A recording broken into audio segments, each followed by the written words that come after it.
One voice வீடியோஸை like பண்ணுங்க, share பண்ணுங்க, சப்ஸ்கிரைப் பண்ணுங்க அண்ட் மறந்துடாம பெல் பட்டனை பிரஸ் பண்ணுங்க. அன்பு ஒன் வாய்ஸ் தமிழ் நேயர்களுக்கு வணக்கம். நம்முடன் இன்று இணைந்திருப்பவர் ஊடகவியலாளர். 40 ஆண்டுகளுக்கும் மேலாக இன்டர்நேஷனல் செய்திகளாக இருக்கட்டும், இல்லைன்னா தேசிய செய்திகளாக இருக்கட்டும், இல்லைன்னா உள்ளூர் செய்திகளாக இருக்கட்டும், எது கொடுத்தாலும் ரொம்ப டீடைல்டா அக்கவேறு ஆடிவேராக நமக்கு தகவல்களை, உண்மையான தகவல்களை தருவதில் வல்லவர் அப்படின்னு சொல்லலாம். அவர் திரு சேகர் ஐயர் சார் அவர்களை வரவேற்பதில் பெருமிதம் அடைகிறோம். சார் வணக்கம். சார் வணக்கம் சுபா.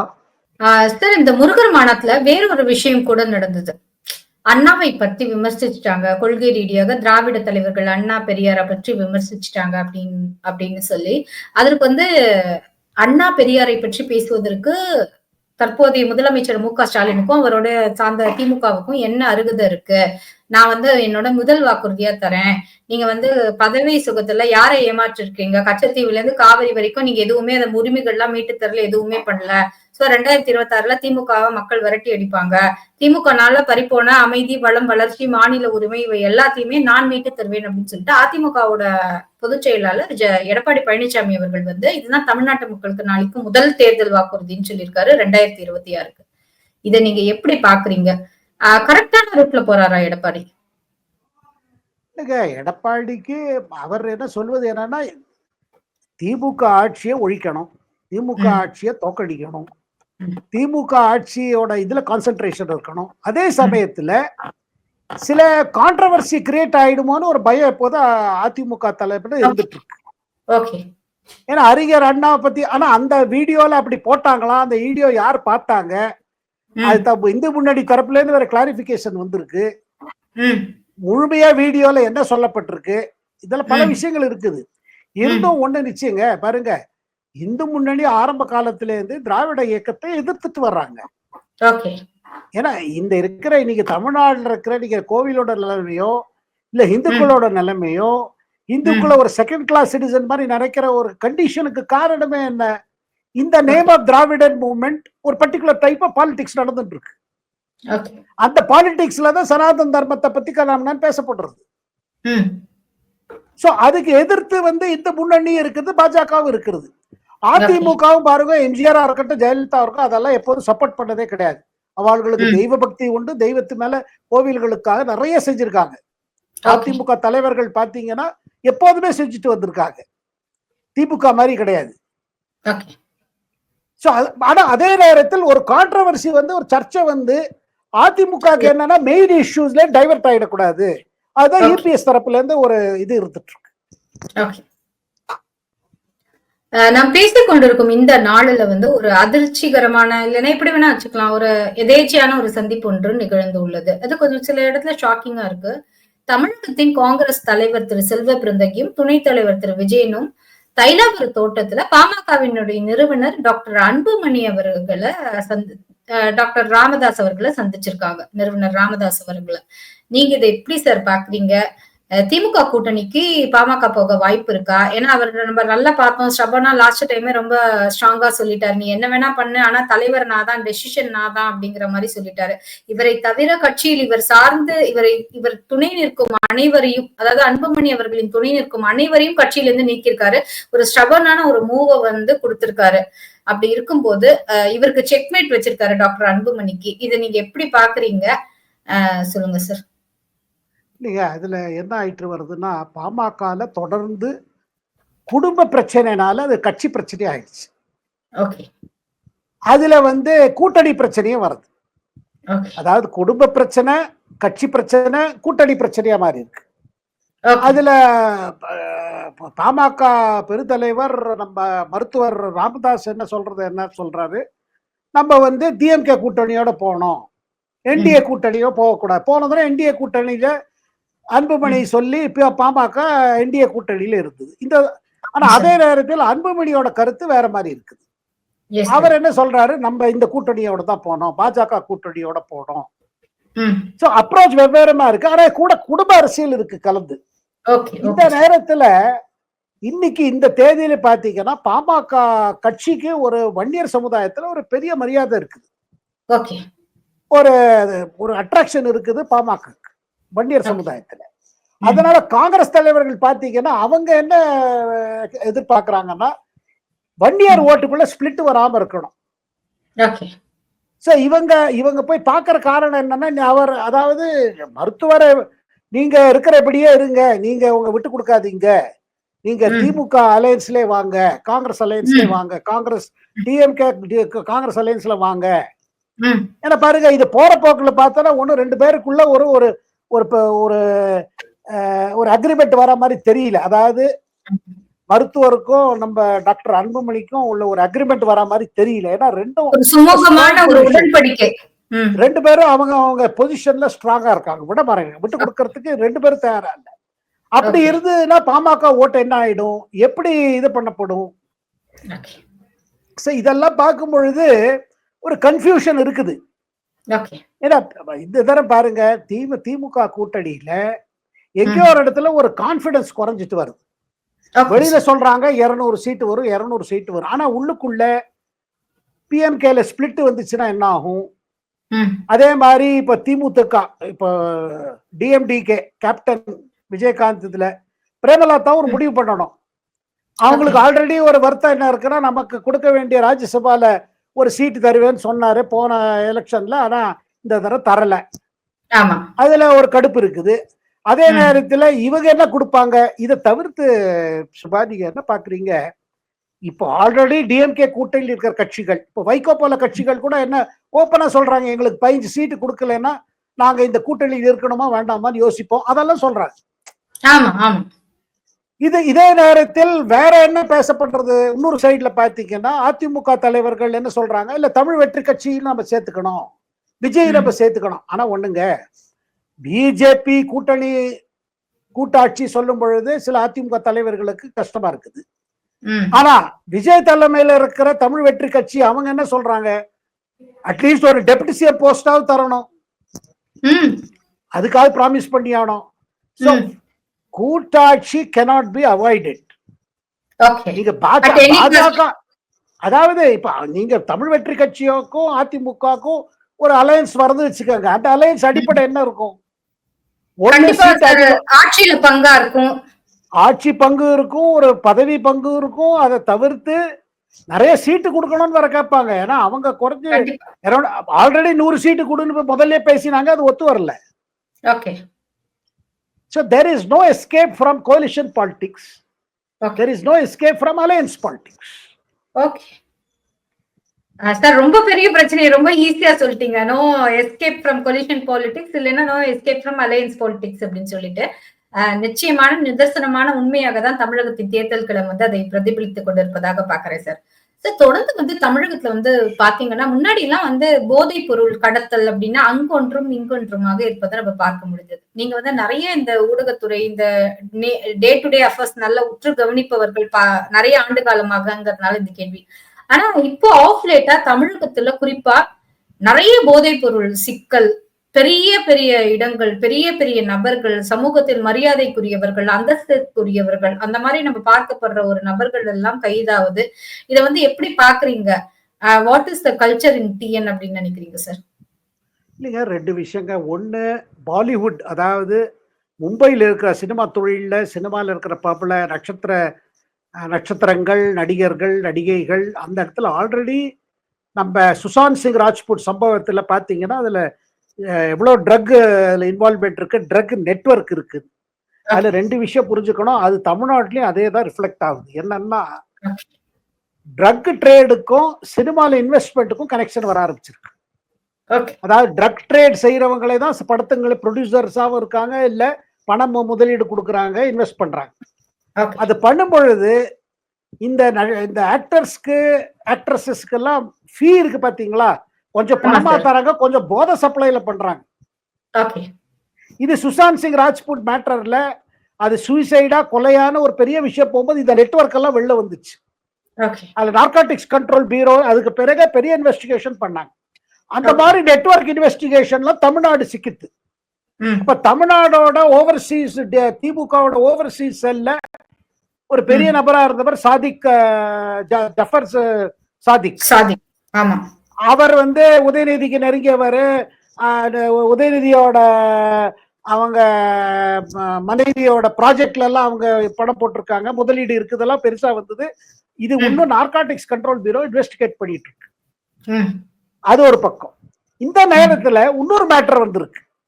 இது தமிழ்நாடு போலீஸ் என்ன கண்டுபிடிச்சிருக்காங்கன்னா, ஒரு பிரசாந்த்ங்கிறவர் அதிமுக ஐடி இதை பார்த்துட்டு இருந்தவர். பிரசாந்த்ங்கிறவர் பல அதிமுக தலைவர்களுக்கு நெருங்கியா இருக்கிறவர். ஒரு பிரபல அதிமுக தலைவரோட மகனோட அவருக்கு தொடர்பு இருக்கு. அப்படி இப்படி எல்லாம் பேசப்படும்.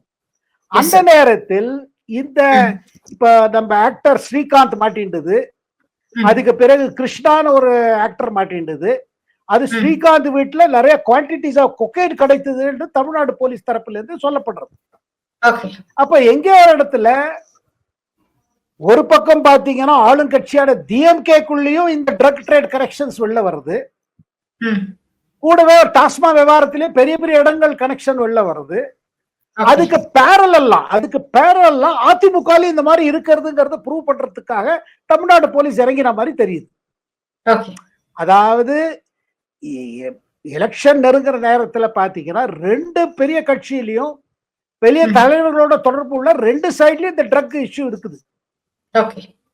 அதனால்தான் உள்துறை அமைச்சர் ஹோம் மினிஸ்டர் நம்ம அமித்ஷா இந்த இன்டர்வியூல என்ன சொல்லியிருக்காரு, தமிழ்நாடுல ட்ரக் பிரச்சனை இருக்குது, பல ஆயிரம் கோடிக்கான ட்ரக் அங்க பிசினஸ் ஓடிட்டு இருக்கு. இது தமிழ்நாடு எதிர்காலத்தை ரொம்ப பாதிக்குது. இத நாங்க அத இப்ப புதுசா தகவல் வந்துட்டு இருக்கிற நேரத்துல சென்ட்ரல் லெவல்ல இருந்தும் national control narcotics control bureau investigation பண்றாங்க. இதுல பாத்தீங்கன்னா அரசியலா இது ஒரு பக்கம் ஒரு இதுல என்ன இம்பாக்ட் இருக்கும், தேர்தல் முன்பாக பெரிய புள்ளிகள் மாட்டிப்பாங்களாம். இந்த சைடுல அதாவது இப்ப ஆளுங்கட்சியில டிஎம்கே ஆளுங்கட்சியில யாராவது பிரபல தலைவர்கள் யாராவது நார்காட்டிக்ஸ் கண்ட்ரோல் பியூரோவோட ரேடார்ல வந்துட்டாங்கன்னா தமிழ்நாடு போலீஸ் இன்வெஸ்டிகேஷன்ல அதிமுக தரப்புல இருந்து யாராவது மாட்டிப்பாங்க சிக்கிப்பாங்கன்னு சொல்லப்படுறது. எங்க ஒரு இடத்துல ஒரு பேலன்சிங் நடக்குதான்னு ஒரு கேள்வி வருது.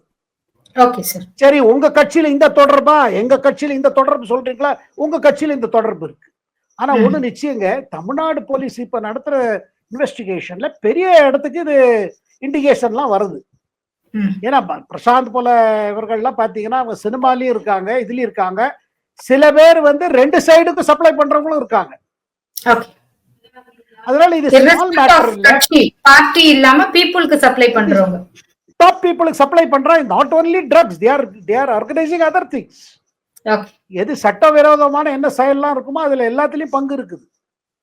கட்சி அப்புறம் வருது. அப்புறம் பாருங்க, இதுல பெரிய பெரிய இப்போ பிலிம் ஸ்டார்ஸ் எல்லாம் இன்வால்வ், சில பேரெல்லாம் அடிபட்டது வச்சுக்க, அது கடைசியில எதுவரை போகும் சொல்ல முடியாது. எங்கேயாவது புது கட்சி, புது தலைவர்கள், புது கட்சி ஆரம்பித்த தலைவர்கள் அந்த மாதிரி அந்த டைரக்ஷன்ல போகுமா கூட சந்தேகம் வருது. ஏன்னா சினிமா தொழிலுக்கும் போதை பொருளுக்கும் எப்போதுமே சம்பந்தம் இருந்துட்டு இருக்கு. இது மும்பையிலயும் இருக்குது, இப்ப சென்னையிலயும் தெரியுது, கர்நாடகாலையும் பார்த்திருக்கோம், பெங்களூர்லயும் பல கன்னட நடிகைகள் நடிகர்கள் எல்லாம் மாட்டின்றாங்க. அதே மாதிரி ஹைதராபாத்லயும் பாத்தீங்கன்னா பல ஆந்திரா தெலுங்கானா பிலிம் ஸ்டார்ஸும் இதுல மாட்டிட்டு இருக்காங்க, சிக்கிட்டு இருக்காங்க. ஆனா ஒண்ணுங்க, இது தமிழ்நாடு எலெக்ஷன் முன்னாடி இது எவ்வளவு பெருசா வெடிக்குங்கிற ஒரு பெரிய ஒரு இது வந்திருக்கு, ஒரு சந்தேகம் வர ஆரம்பிச்சிருக்கு. இதோட பொலிட்டிக்கல் ஃபாலோ அவுட் என்ன ஆகும்? சார், நிறைய விஷயங்கள் நீங்க எங்களோட பகிர்ந்துக்கிறீங்க. உங்ககிட்ட ஒரு முக்கியமான விஷயம் இறுதியான இந்த கேள்வியாக நான் கேட்க விரும்புறேன். ஊடகங்கள் எவ்வளவோ, இன்னும் சொல்ல போனா உண்மையை உரைக்க வேண்டிய ஊடகம் அப்படின்னு நம்ம சொல்லுவோம் ஒரு வாய் வார்த்தைக்கு சொல்லும் போது. நீங்க ஊடகத்துறையில இருக்கீங்க. உதாரணத்துக்கு இப்போ அமித்ஷா அவர்கள் பேட்டி கொடுக்கிறாரு, அது ஹிந்தியில இருந்து தமிழ்ல மொழி மாற்றம் அந்த மாதிரி வருது. கூட்டணி ஆட்சியா அப்படின்னு கேட்கும்போது அதிமுக தலைவர்கள் முடிவு செய்வாங்கன்னு சொல்லியிருக்காங்க. ஆனா அவர் இபிஎஸ் பேரை ஏன் சொல்லல, இபிஎஸ் பேரை சொல்லாததுனால ஷாக் கொடுத்தது அதிமுகவிற்கு. இந்த கூட்டணி இனி தொடராது, அதிமுக புதிய கூட்டணி போகும், சீண்டும் பாஜக, அப்படிலாம் அந்த தலைப்புகள் எல்லாம் பார்க்கும்போது நீங்க எப்படி சார் அதை ஃபீல் பண்றீங்க? கரெக்டான செய்திகள் மக்கள் கிட்ட சென்றடையுதுன்னு நினைக்கிறீங்களா? அதாவது இந்த கூட்டணி எப்படி நீங்க நம்ம ஆல்ரெடி பேசியிருக்கோம் சார், ஊடகம் ஊடகவியலாளர்களுக்கான தொடர்பு, அவர்களுக்கு கிடைச்ச பேமெண்ட் பத்தி எல்லாம் நம்ம நிறைய இன்டர்வியூஸ்ல பேசியிருக்கோம். சோ இதை நீங்க எப்படி பாக்குறீங்க? இல்லைங்க, பப்ளிக் ஒப்பீனியன்னா எப்படியாவது நம்ம சைடு கொண்டு வரணும். பாஜக எதிர்த்து எப்போதுமே மக்களை ஒரு நம்ம இது பண்ணி வைக்கணும். எப்போது ஒரு பெரிய பாஜக ஒரு பூதம் மாதிரி காமிக்கணும், பாஜக எதிர்த்து செய்யணும்னு ரொம்ப அதாவது பல முயற்சிகள் நடந்துட்டு இருக்கு. ஆனா அந்த முயற்சி செயல்பவர்கள் எல்லாம் பிரபல பத்திரிகைக்காரர்கள், பிரபல பத்திரிகை தொழிலை செய்யறாங்கன்னு சொல்றாங்க. ஆனா டெஃபினட்டா ஒரு பொலிட்டிக்கல் ஸ்லாண்ட் இருக்குது, ஒரு பொலிட்டிக்கல் பயஸ் இருக்குது. அது என்ன காரணம், எந்த மாதிரி சப்போர்ட் அவங்களுக்கு கிடைக்கிறது, அவங்களுக்கு எந்த மாதிரி என்கரேஜ்மெண்ட் இருக்குங்கிறது வேற விஷயம். அது ஒரு பக்கம். இன்னொரு பக்கம் என்ன பாத்தீங்கன்னா, அரசியலா இந்த கூட்டணி, புது உறவுகள், புது சம்பந்தங்கள், புது தலைமை இதெல்லாம் வரும்போது பாத்தீங்கன்னா எஸ்டாப்ளிஷ்ட் பார்ட்டிஸ், இப்ப திமுக போல பார்ட்டிஸ்க்கு எப்போதும் ஒரு டேஞ்சர் ஃபீல் பண்றாங்க. ஏன்னா இப்ப 4-5 ஆண்டு காலம் ஆட்சி பண்ணியாச்சு. மக்கள் மத்தியில பல பிரச்சனைகள் இருக்குது. சில வாக்குறுதிகளை நாமளே செய்யலங்கிறவர் கூட ஒத்துக்கிறாங்க. இதெல்லாம் சொல்லும் பொழுது அவங்களுக்கு சேலஞ்ச் அதிகமாகும் போது இது பாஜக வந்துட போறது ஆட்சிக்கு, பாஜக ஆட்சி வந்துரும், அதிமுகவுக்கு ஓட்டு போட்டா பாஜக வந்துரும். அந்த கேம்பெயினை எப்படியாவது நம்ம பண்ணாதான் மக்கள், அதாவது முதல்ல பாஜகவை ஒரு பூச்சாண்டி மாதிரி பயமுடுத்துறது, அப்புறம் அதோட யார் தொடர்பு வச்சனாலும் அவங்களும் ஒரு பூச்சாண்டிங்கிறது. இந்த பூச்சாண்டி பயத்தை காமிச்சு மக்களை பயப்படுத்துறதுக்கான இது ஒரு சதி. ஆறாங்க பாருங்க, எந்த கட்சியோட வளர்ச்சி வேற எந்த கட்சி தடுக்க முடியாது. சரி, நீங்க சொல்றது நான் அனலைஸ் பண்றேன் சார். ஆனா இந்த பூச்சாண்டி பயத்துல எப்படி சிக்குறாங்க ஊடகங்கள்? இல்ல அது அவங்களுக்கு வர இன்ஸ்ட்ரக்ஷன் தானே. அது இந்த மாதிரி நீங்க பண்ணுங்க, இந்த மாதிரி பண்ணணும், இதுதான் நம்ம கேம்பெயின். பாருங்க, நியூஸ் ரூம்ல எல்லாம் இப்ப நியூஸ் கவரேஜ் கிடையாது, பொலிட்டிக்கல் கான்ஸ்பிரசிஸ் தான் ஹேட்ச் ஆகுது. இப்படி செஞ்சு அப்படி பண்ணணும், அப்படி செஞ்சு இப்படி பண்ணணும். அதாவது இப்ப ஊடகங்களும் அரசியல் கட்சிக்கும் ஒண்ணு கேப் கிடையாது, எல்லாம் எக்ஸ்டென்ஷன். அது மக்களும் புரிஞ்சுக்கிறாங்க. இந்த குறிப்பிட்ட சேனல்ல பார்த்தாலோ, இல்ல இந்த குறிப்பிட்ட வெப்சைட் பார்த்தாலோ, இந்த குறிப்பிட்ட யூடியூப் டிஸ்கஷன் பார்த்தாலோ இது எப்படி போகணும் மக்களுக்கு தெரியும்.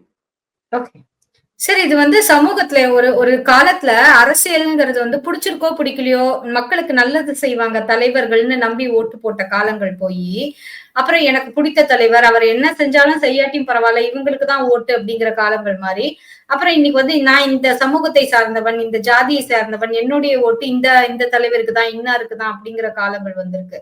சோ எப்படி இந்த ஜாதியை வைத்து ஓட்டை பிரிப்பது போல ஒரு அப்பீஸ்மெண்ட் பாலிடிக்ஸ், அது போல இப்ப ஊடகங்களுமே ஒரு அப்பீஸ்மெண்ட் மீடியா ஜேர்னல், அந்த மாதிரியான ஒரு ஜேர்னலிசம் இருக்கோ, அப்பீஸ்மெண்ட் ஜேர்னலிசம் மாதிரி.